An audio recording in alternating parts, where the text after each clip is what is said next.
Inala is an NGO, so we're a non-profit organization. We're based in South Africa, in Cape Town, in the Woodstock area. And our main aim is serving the community with psychosocial services. So essentially, that's providing therapy, and we run a variety of programs that address mental health and wellness to our communities.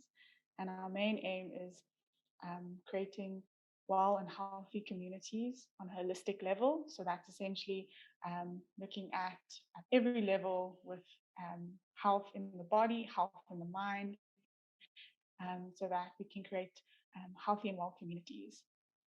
So a lot of our programs are designed around providing nature therapy or providing group therapy, individual therapy, and as well as providing our communities who really lack in resources and are really underprivileged to access food, security, and providing education support as well to our youth that are in our programs.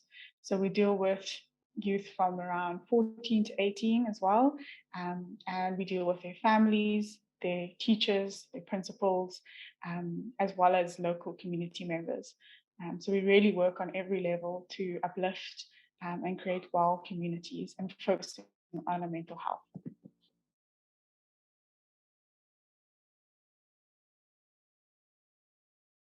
So we run a lot of programs at Inala.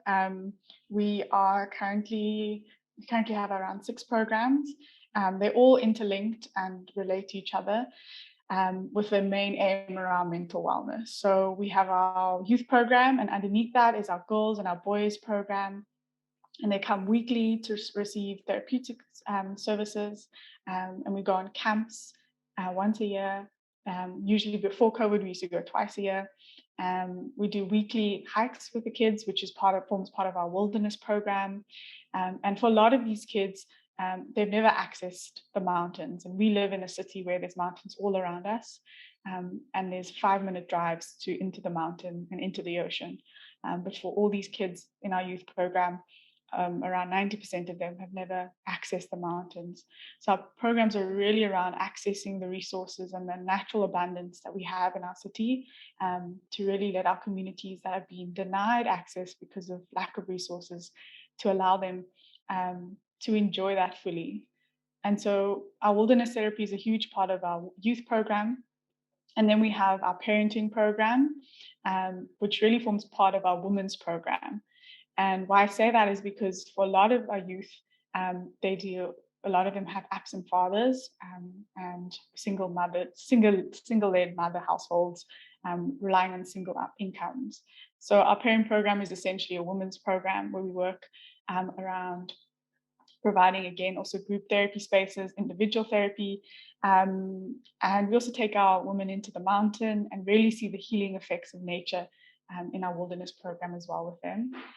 And then we also have our education program, and this is a really important part of our kids being able to progress to high school and to pass each year. A lot of these kids are facing with really low marks, not due to their intelligence, just due to the fact that they don't have extra support. They have over 40 kids in one class and only one teacher. And since COVID, they've only been attending school once every 2 weeks. And so these are the issues these kids are facing on a daily basis. And so our education programs are a really big part of them being able to look towards their future in a way that helps them to pass and not drop out and continue till the end of school towards gaining better prospects for university. And we also have, I said, our women's program, and we also have a volunteers program. And this is where we have international students, we have our local university students join our program, and they learn about how we approach mental health, and we upskill social service professionals, such as social workers, student psychologists, masters in clinical psychologists, and they come to our center and they learn about what we do and how we approach therapy in order to upskill those professionals. And then most of those who come to us to intern end up being part of our team. And so, yeah, that's most of our programs and what we do.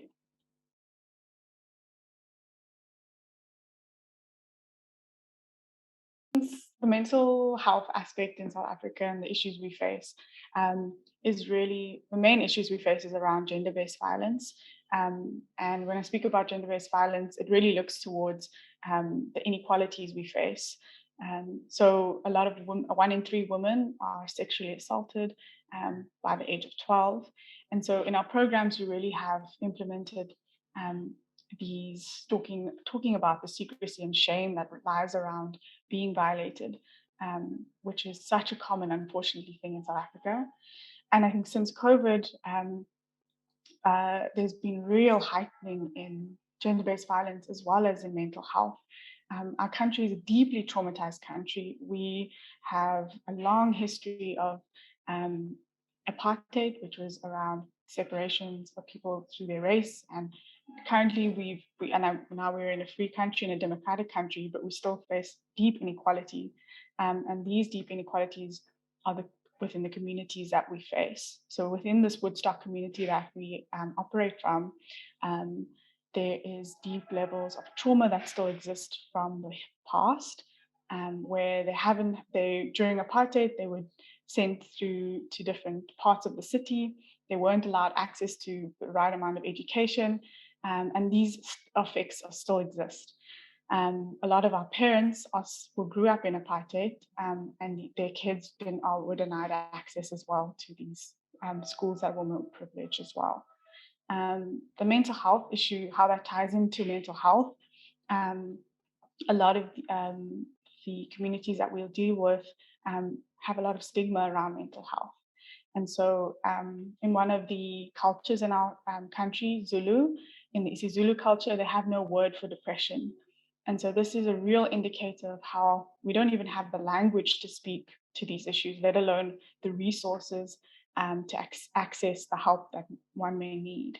And so we see the highest rates of suicide in our country, highest rates of depression and anxiety, and really high rates of loneliness as well, I think across the board on the globe. But understanding how on a basic level, as an individual who doesn't even have the vocab to express the fact that they're feeling really sad and how this overwhelms them, not having the word for depression and not having the access to the mental health support is become a really big issue and led to the high rates of suicide in our country as well. So those are the issues we're facing since COVID, especially. It's heightened, especially.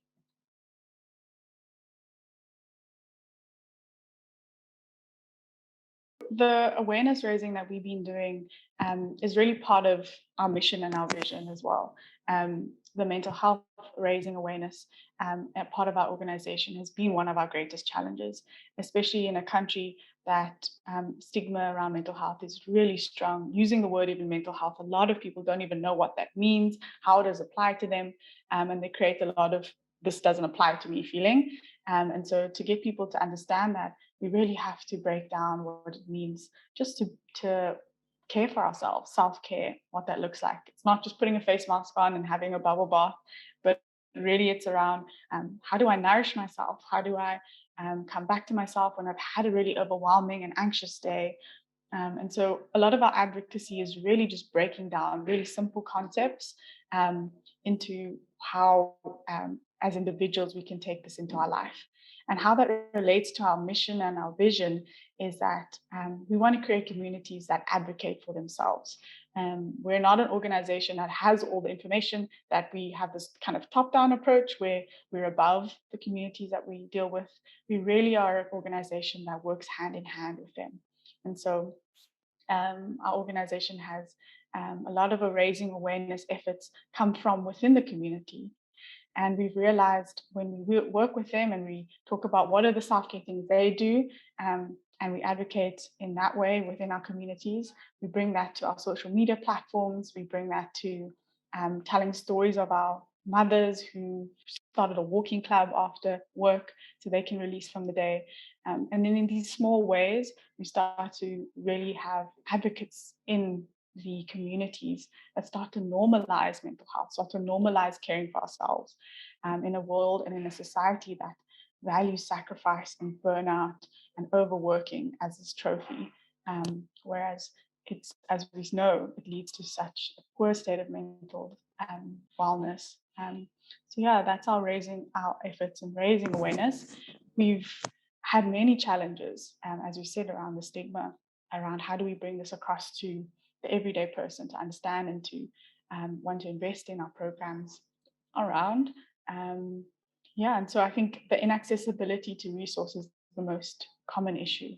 A lot of people have struggled with mental health issues, really severe mental health issues, and psychiatry is one of the most expensive um, places to go to receive that.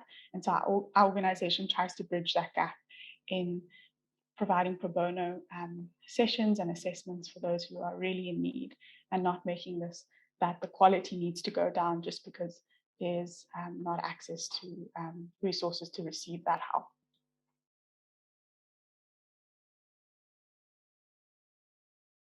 Inala is quite a small organization. We're fairly new. We've only been around for 3 years now, and two of that has been during COVID. So our core team is our organizational team, and that involves me and our CEO and founder, Sadiq Khaddin. And then we have our therapeutic team, which is three social work qualified social workers, and then we have our education based team, and that's made up of three individuals who are teachers. One is a retired teacher, and then we have within our after schools program, so that involves with the wilderness program, soccer, art, play.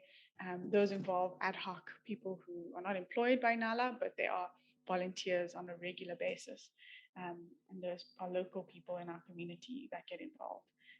So that's kind of the structure of our organization. And then we have obviously volunteers who are international interns that are involved in on every level in our program. And then if we find them a good fit and they enjoy it, they often get employed and be part of our team within our therapeutic space as they come in with that knowledge.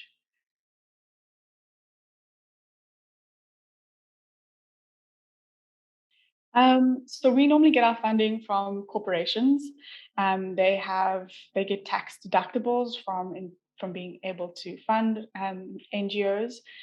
Um, and this has been since COVID for many organizations around the world, the biggest challenge in keeping us afloat. So the past 2 years have really been month by month assessing how we are dealing with it. I think during the hardest lockdown in South Africa last year, I think during June, we were in a really desperate space where we had to cut down on how many participants we had, how many beneficiaries were involved to a really small number in order to keep up the work that we want to do. So our funding is really around getting corporates to invest in us for us to have a sustainable program that we can look towards future months of, oh, these are when we want to do camps with the kids and start a budget. But often we are really dealing with a month-to-month basis since COVID hit. And so we look towards local funders. We call for donations on our social media platforms, people who are invested in our work. And really that helps us sustain us, like I said, from month to month. So funding has really been an issue for the last 2 years. And it really hinders us, even in just planning and being able to share with the kids all the things we want to do, share with the parents and the vision for the year, because often that's completely fund independent. A lot of these kids come from areas really far, so they travel around, they take three versions of public transport: a taxi and a bus and a train, often really dangerous areas. Areas such as Nyanga, Khayelitsha, and Guguletu. And these areas have one of the highest rates of murder and sexual violence. And these happen in transportation on these taxis, on these buses. And so often them arriving just to our center is already a treacherous journey. And so we try to provide transport for them to be able to come here safely. But since COVID, transportation has increased incredibly. And for them to arrive safely is still an issue. And so those are the things that we're facing on just already on a day-to-day level. We're just looking towards providing safety and like having a longevity and sustainability, so all the fun things we want to do with them, and keeping them safe. But unfortunately, that's taken a hit and funding is still a huge issue for us.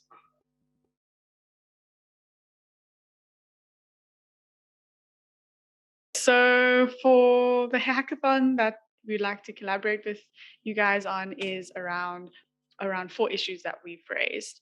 And the first issue is really what we really are facing is around funding, because funding is the basis of what we want to create our programs, to sustain our programs. And so obviously since COVID hit, our organizations have been really struggling to create and sustain funding. So our first issue for you guys to think about and to come to us with ideas to collaborate with is around how do we create sustainable partnerships with funders so that we can continue to um, keep the quality and the quantity of our work. And so what that means is just to keep up all the programs and things we want to do with therapeutic, our wilderness programs, and to provide safe transport and food, all the things we do with our kids, to be able to have funders and partnerships that align with who we are and what we want to do. How do we create that? How do we create partnerships like that in the climate and the financial climate that we currently are in specifically in South Africa? So that's our first issue that we'd like to raise for you guys to think about. So I'm going to speak to the second issue, or the second area that we'd like for you to focus on. And that's really how do we create and sustain this mission of creating advocates, individual advocates in our communities.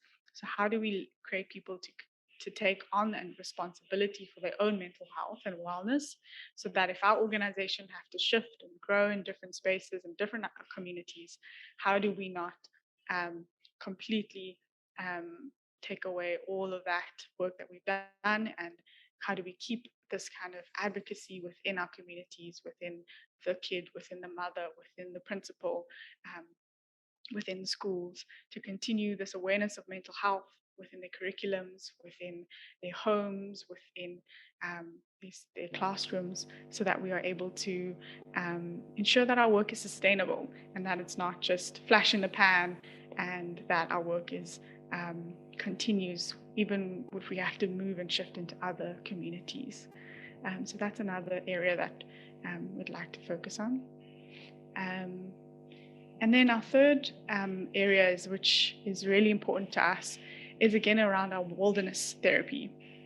So how do we create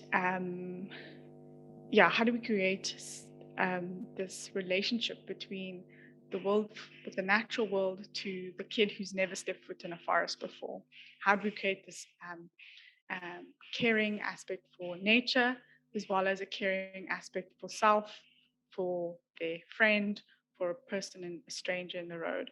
Because really our vision and our mission is around creating wild communities, and that means looking after the natural world. And how does a kid who doesn't get food, isn't guaranteed to get supper tonight, how does he supposed to care if he eats a packet of chips and it lies on the floor instead of putting it in the bin? How do we create that sense of urgency to care for the environment when they're not even guaranteed to be cared for themselves? So those are the issue. That's a really big issue we face, instilling that empathy for our environment, and how that we are connected to the natural world inherently, and that we know the science. When we care for our planet and we care for each other and we care for ourselves on all those levels, we create wild communities. So how do we do that? Is another area we'd like to raise and to think about. And then our fourth issue is, or fourth area we'd like to focus on, is how do we create an entrepreneurial mindset? So for our youth to be co-creators in their future and owning what they want to do.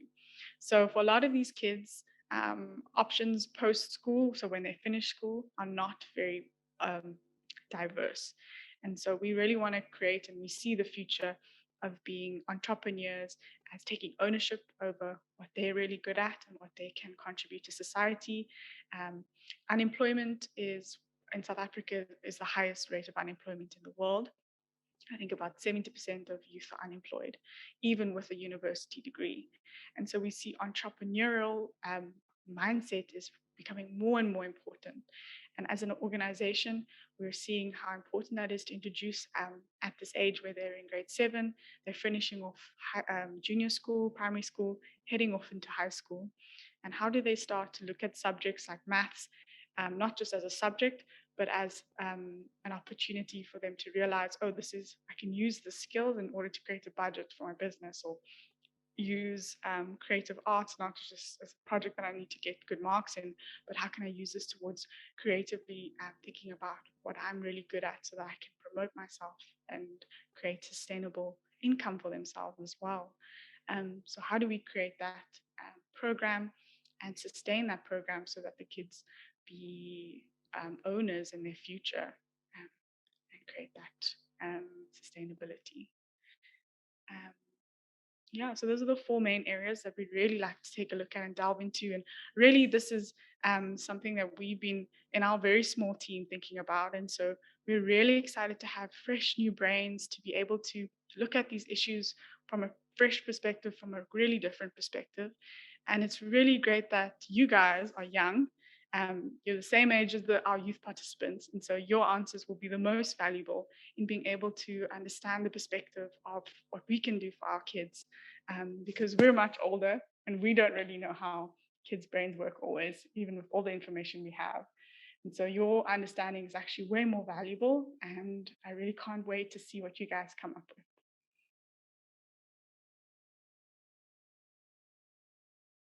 So our hopes for Inala are for Inala to be really a hub, a center where community members and individuals come to collaborate with each other, and they start to normalize their own mental health and take all from the programs of wilderness to caring for themselves, to understanding that they have power to create businesses, opportunities for themselves and others, to take that into their communities, to take that a mother, to take an understanding, to take care of their own well-being will affect their kid and how they grow up.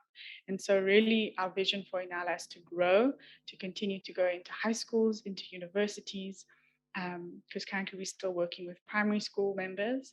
So really to grow into different institutions, and that we create this hub where kids can come. It's a safe place where they can eat, they can do learn and start to develop, have a basis of belonging, because that's what our organization really is about, is creating a sense of belonging and family. And if you ask any one of our kids, what does Inala mean to you? All of them will say it's a sisterhood, it's a brotherhood, where I feel like I belong for the very first time. And when you create a sense of belonging in a kid, innately sense of self-worth, um, they're going to feel the value, they're going to feel their opinion matters. So they have more to say, and they have more to contribute to society. And so to really uncover that means to create a safe space. And that's really what Inala's aim for the future is, to continue aligning with other organizations, to expand our programs, to look at it more creatively and innovatively as we head into these years, which are forever changed by COVID, how to continue promoting our programs, to sustain them, and also to grow our wilderness program. That's a huge part of our mission, is to take these kids to on a plane, to see other places, to a lot of these kids don't even know where Johannesburg is, and it's literally a couple of kilometers away from where we are. And so their world is really small. And so our aim is to create the world bigger for these kids, and to see the opportunities and the brightness of who they are. Because they're really intelligent, but they don't realize all the opportunities they may have access to as we grow as an organization into the future. So that's our hope.